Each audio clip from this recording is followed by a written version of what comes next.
प्रिय साथियों,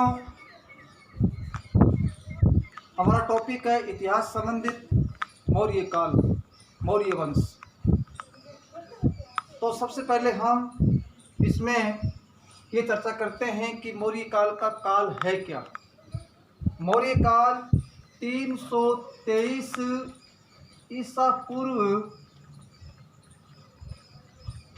से 184 ईसा पूर्व इसका काल माना जाता है, मौर्य काल का।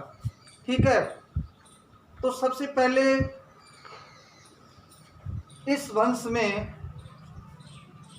कौन महान शासक हुए, तो चाणक्य का नाम आपने सुना है, विष्णुगुप्त चाणक्य। ठीक है, चाणक्य ने सबसे पहले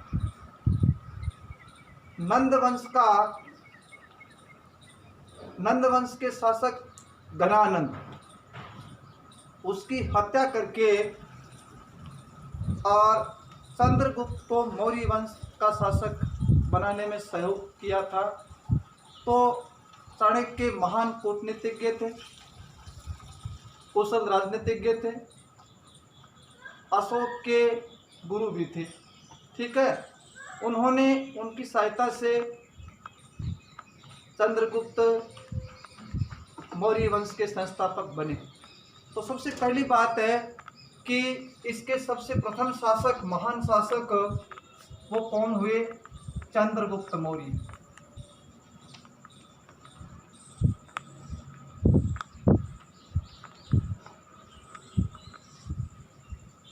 चंद्रगुप्त मौर्य।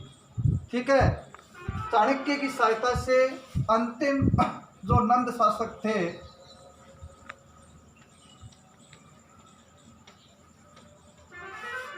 नंद वंश के शासक, ध्यान रखना, नंद वंश के शासक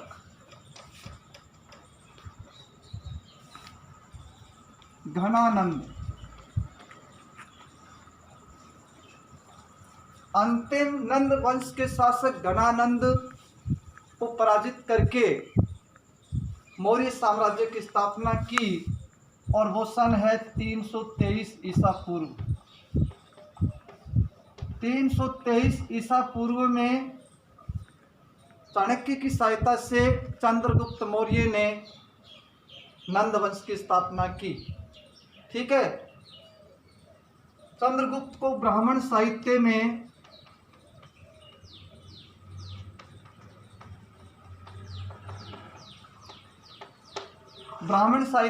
इन्हें क्या कहा गया है? ब्राह्मण साहित्य में इन्हें शूद्र की उपमा दी गई है ब्राह्मण साहित्य में। ठीक है, बौद्ध और जैन ग्रंथ, बौद्ध एवं जैन ग्रंथों में, बौद्ध और जैन ग्रंथों में इन्हें क्षत्रिय कहा गया है। क्या कहा गया है? क्षत्रिय कहा गया है चंद्रगुप्त मौर्य। ये विशेष बात आपको ध्यान रखनी है, क्षत्रिय इन्हें कहा गया है। ठीक है, विशाख दत्त का जो ग्रंथ है मुद्रा राक्षस, विशाख दत्त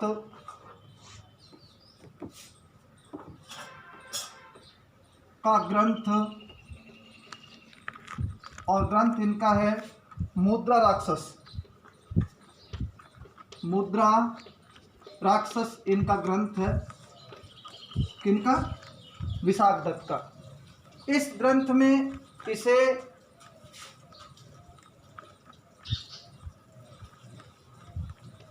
इन्हें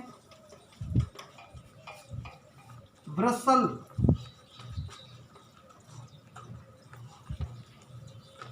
निम्न कुल कहते हैं, इसे की उपमा दी। किसकी उपमा दी है? विशाख दत्त का जो ग्रंथ है आपका, कौन सा? मूल राक्षस है। उस ग्रंथ में चंद्रगुप्त मौर्य को वृषल की उपमा दी है। किसकी उपमा दी है? वृषल की। ठीक है, उसके बाद में सबसे इंपॉर्टेंट चीज आती है 305 ईसा पूर्व में। इंपॉर्टेंट घटना है 305 ईसा पूर्व में जो आपके शासक थे यूनान के, सेल्यूकस निकोटर। क्या नाम था? सेल्यूकस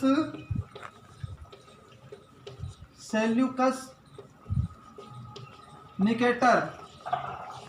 सेल्यूकस निकेटर को पराजित किया चंद्रगुप्त मौर्य ने। ये यूनान के शासक थे, एक युद्ध में इसे पराजित किया था और इस युद्ध में पराजित होने के बाद में इनके बीच में एक संधि हो गई थी। सेल्यूकस निकेटर को इन्होंने पराजित किया। ठीक है, ये पहले महान शासक थे जिन्होंने भारत का विस्तारवादी नीति अपनाई और एक बहुत बड़े साम्राज्य पर इन्होंने शासन किया था। ठीक है, तो चंद्रगुप्त मौर्यों की जो विजय है इसमें दक्षिण भारत की जो विजय है इन्होंने की थी। तो दक्षिण भारत की जो विजय है, दक्षिण भारत की विजय, उत्तर भारत तो लगभग इन्होंने जीत ही लिया था। चंद्रगुप्त मौर्य ने पहले शासक हुए, ठीक है ना, मौर्य वंश के अंतर्गत प्रसिद्ध शासक हुए थे। लेकिन इन्होंने दक्षिण भारत की भी विजय इन्होंने की। इसकी जो व्याख्या है, जो उनका उल्लेख है, वो तमिल ग्रंथ है। किसमें मिलता है? तमिल ग्रंथ है। और तमिल ग्रंथ कौन से हैं? एक तो है अहनानूर ग्रंथ है, और एक आपका कौन सा ग्रंथ है? अहनानूर के बाद में एक ग्रंथ है आपका, वो है मुर्नानूर।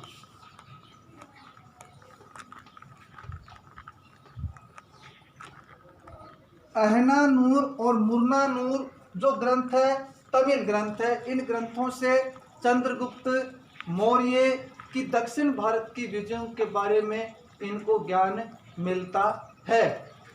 ठीक है विद्यार्थियों, ये चंद्रगुप्त मौर्य के बारे में हमने सारगर्भित चर्चा की है। आगे देखिए साथियों, हम इसके मौर्य वंश के शासक नंबर 2 की बात करते हैं। और जब चंद्रगुप्त मौर्य भद्रभाव से दीक्षा प्राप्त करके, और इन्होंने जैन गुरु थे भद्रभाव, और उनसे दीक्षा प्राप्त करके श्रवण बेलगोला स्थान है कर्नाटका के अंदर, वहाँ पर इन्होंने अपना जीवन त्याग दिया था। और उससे पहले इन्होंने अपने पुत्र को शासन संभाल दिया था, और इनके पुत्र थे बिंदुसार। तो शासक नंबर 2 की बात करते हैं, बिंदुसार।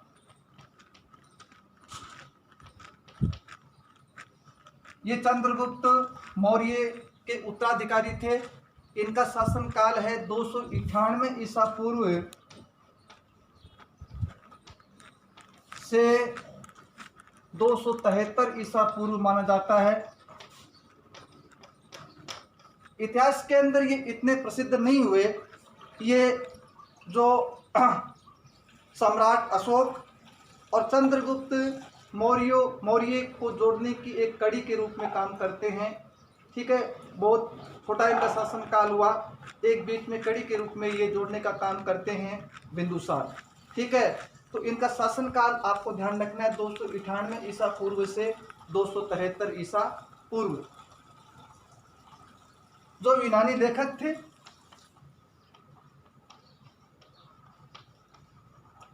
यूनानी लेखकों ने इन्हें किस संज्ञा से विभूषित किया है बिंदुसार को? इनको एमित्रचेट्स, क्या नाम दिया है? एमित्रचेट्स। एमित्रचेट्स संस्कृत शब्द है।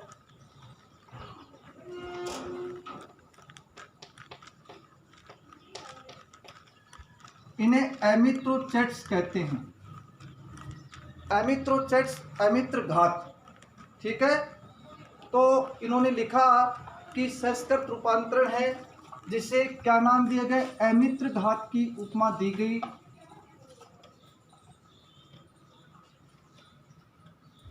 बिंदुसार को।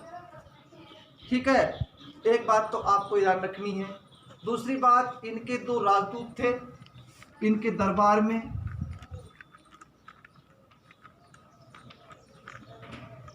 इनके दरबार में 2 प्रसिद्ध राजदूत।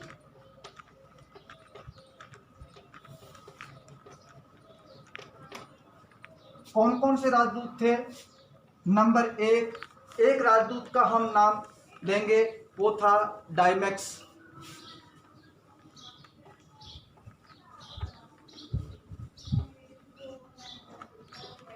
और एक राजदूत है, उसका नाम है डायोनिसिस।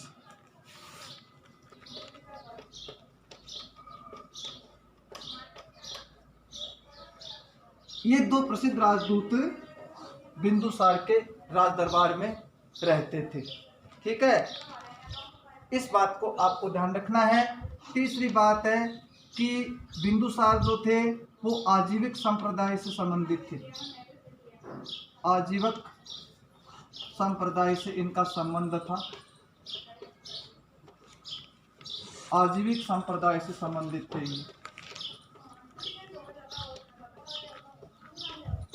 ये इनसे इनका संबंध था। ज़्यादा इनके बारे में जानकारी नहीं मिलती है। ठीक है, उसके बाद में हम अगले वीडियो में आपको बताएंगे, अशोक सम्राट के बारे में बताएंगे। ठीक है विद्यार्थियों और मेरे साथियों, यदि आपको चैनल पसंद आया है तो बिल्कुल आप इनको लाइक कीजिए, सब्सक्राइब कीजिएगा। जय हिंद, जय भारत, जय माँ भारत।